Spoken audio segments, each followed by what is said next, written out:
दोस्तों नमस्कार। आज हम बताना चाहेंगे कि जितने भी स्टूडेंट जो हैं ग्रेजुएशन कर रहे हैं या बीटेक कर रहे हैं या आईटीआई कर रहे हैं या डिप्लोमा कर रहे हैं, तो उन सभी छात्र का जो है पोस्ट मैट्रिक स्कॉलरशिप का जो है फॉर्म अब भराएगा। ये पोर्टल जो है अब चालू कर दिया गया है, तो आप लोग अपना जो पोस्ट मैट्रिक का स्कॉलरशिप है वो भर लीजिएगा या किसी साइबर कैफे पर जाकर के भरवा लीजिएगा। तो आपको हम इस वीडियो में बताएंगे कि आपका कौन कौन सा डॉक्यूमेंट लगेगा, क्या गलती नहीं करना है। अगर गलती करिएगा तो आगे आपका जो फॉर्म होता है वो रिजेक्ट हो जाएगा। तो इसके बारे में हम आपको संपूर्ण जानकारी देंगे, तो आप इस वीडियो में लास्ट तक बने रहिएगा। अगर वीडियो अच्छा लगे तो लाइक कीजिएगा, सब्सक्राइब कीजिएगा। चलते हैं आपको सीधे लेकर स्क्रीन पर और स्टेप बाय स्टेप आपको समझाते हैं। देखिए, हम गूगल क्रोम में लिखेंगे PMS और इसको सर्च करेंगे।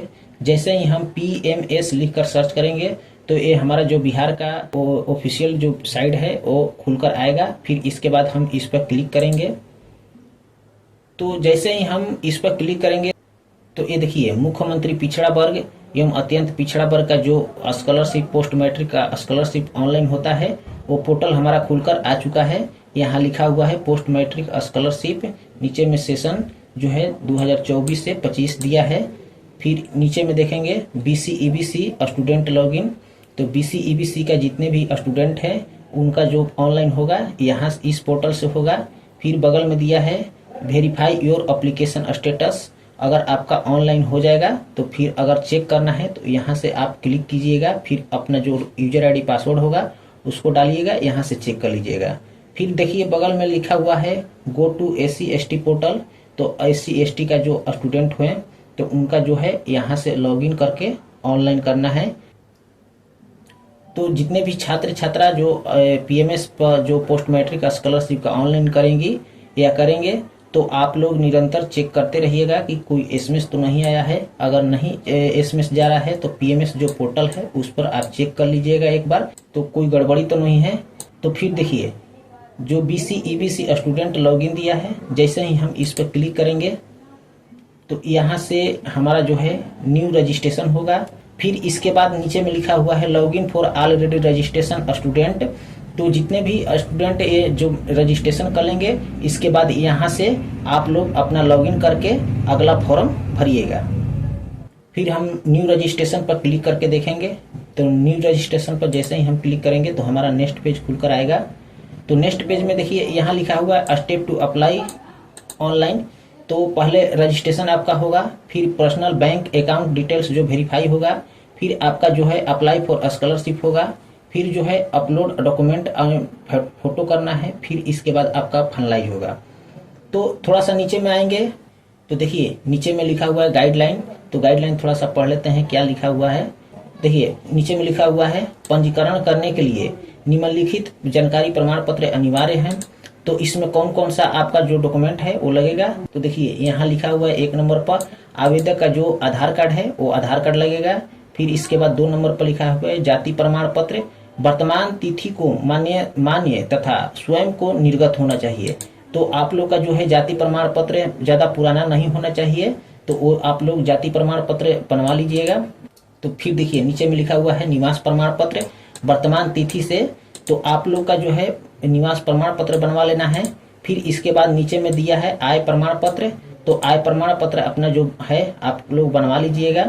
फिर थोड़ा सा नीचे स्क्रॉल करेंगे, फिर देखिए यहाँ लिखा हुआ है बैंक खाता संख्या आवेदक आधार संख्या से सीडेड DBT के लिए होना चाहिए। तो आप लोग का जो है इसमें बैंक का खाता नहीं लगेगा, क्योंकि ये जो पेमेंट होता है वो DBT से डायरेक्ट अकाउंट में आप लोग का पेमेंट होगा।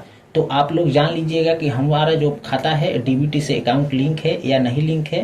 तो इसके बारे में एक वीडियो बना दिए हैं, आप लोग जा करके चेक कर लीजिएगा।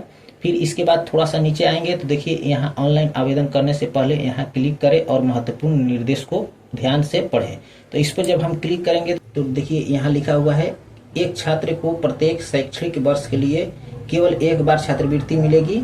तो आप लोग का जो है फर्स्ट सेमेस्टर, सेकेंड सेमेस्टर और थर्ड सेमेस्टर जो होता है, तो फर्स्ट सेमेस्टर का एक ही बार जो आप लोग का है वो छात्रवृत्ति मिलेगी।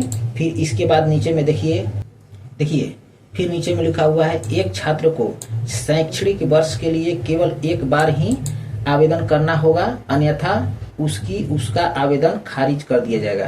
तो आप लोग एक जो है जैसे फर्स्ट ईयर हो गया, सेकेंड ईयर हो गया, थर्ड ईयर हो गया, तो फर्स्ट ईयर के लिए केवल आप एक बार ही आवेदन कीजिएगा, नहीं तो आपका जो है आवेदन रद्द कर दिया जाएगा।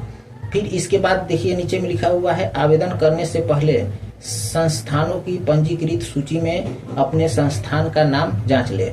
तो आप लोग का जो इंस्टीट्यूट है, आप लोग का जो कॉलेज है, तो इस लिस्ट में आप लोग का नाम है कॉलेज का कि नहीं है, तो यहाँ से आप लोग अपना देख लीजिएगा। फिर इसके बाद थोड़ा सा नीचे में आएंगे, फिर देखिए यहाँ एक महत्वपूर्ण जानकारी दिया गया है। पोस्ट मैट्रिक छात्रवृत्ति आवेदन के लिए 24 से 25 के लिए जो वैध निम्नलिखित दस्तावेज अनिवार्य हैं, तो वो कौन कौन सा आपका डॉक्यूमेंट लगेगा, तो इसमें देख लीजिए आप लोग का आधार कार्ड है, आधार कार्ड होना चाहिए। फिर इसके बाद जो निवास प्रमाण पत्र है, बिहार का आवासीय प्रमाण पत्र जिसको बोला जाता है, तो वो आप लोग के पास होना चाहिए। फिर इसके बाद देखिए नीचे में लिखा हुआ है कास्ट सर्टिफिकेट, तो आप लोग का जो है बिहार सरकार के सक्षम प्राधिकारी द्वारा जारी जाति प्रमाण पत्र होना चाहिए। फिर यहाँ लिखा हुआ है इनकम सर्टिफिकेट, जिनको आय प्रमाण पत्र बोला जाता है, वो आप लोग का आय प्रमाण पत्र होना चाहिए। फिर इसके बाद जो है विकलांग है, तो विकलांग प्रमाण पत्र होना चाहिए। फिर इसके बाद आप लोग का जो स्कूल से जो रसीद मिलता है, जैसे मान लीजिए आप लोग एडमिशन कराए हैं, आप लोग का जो रसीद पेमेंट काट कर मिलता है वो होना चाहिए। जैसे देखिए लिखा हुआ है नीचे में संस्थान शुल्क का रसीद।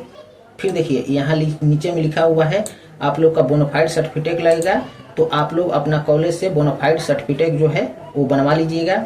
फिर थोड़ा सा नीचे में आएंगे तो यहाँ लिखा हुआ है अंतिम परीक्षा उत्तीर्ण प्रमाण पत्र, जैसे कि प्रथम वर्ष के मामले में इंटरमीडिएट के प्रमाण पत्र तथा स्नातक की दूसरे वर्ष के मामले में स्नातक के प्रथम प्रमाण पत्र आदि मार्कशीट अपलोड करना होगा। देखिए इसके बारे में हम आपको डिटेल से बता दे रहे हैं कि जो मान लीजिए आप फर्स्ट सेमेस्टर में हैं, तो आपको इंटरमीडिएट का जो प्रमाण पत्र है या मार्कशीट है वो अपलोड करना पड़ेगा। अगर आप सेमेस्टर 2 में हैं, जैसे मान लीजिए आप सेमेस्टर 2 में हैं, तो जो आपका प्रथम सेमेस्टर का जो मार्कशीट मिला होगा तो उसको यहाँ अपलोड करना है, इसमें स्पष्ट रूप से बताया गया है। फिर इसके बाद जो है देखिए फिर लिखा हुआ है सभी स्रोतों से छात्र की वार्षिक पारिवारिक आय निम्नलिखित के अनुसार अधिक नहीं होना चाहिए।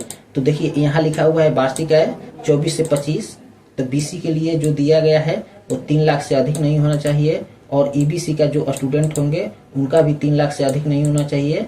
तो आप लोग अपना जो इनकम सर्टिफिकेट बनवाइएगा वो 3 लाख से कम बनवाइएगा। तो अगर 3 लाख से ज़्यादा बनवाते हैं तो आप लोग का जो पोस्ट मैट्रिक स्कॉलरशिप का फॉर्म है वो नहीं भराएगा, वो रिजेक्ट हो जाएगा। तो आप लोग इस बात को ध्यान में रख करके और जो अपना फॉर्म है सही से भरिएगा। तो आप लोग अपना जो डॉक्यूमेंट है वो जुटा लीजिएगा, फिर इसके बाद ऑनलाइन कीजिएगा। वीडियो थोड़ा लंबा ना हो इसलिए हम इस वीडियो को यहीं से अंत कर रहे हैं, और नेक्स्ट वीडियो में आपको समझाएंगे कि कैसे फॉर्म को फिल करना है।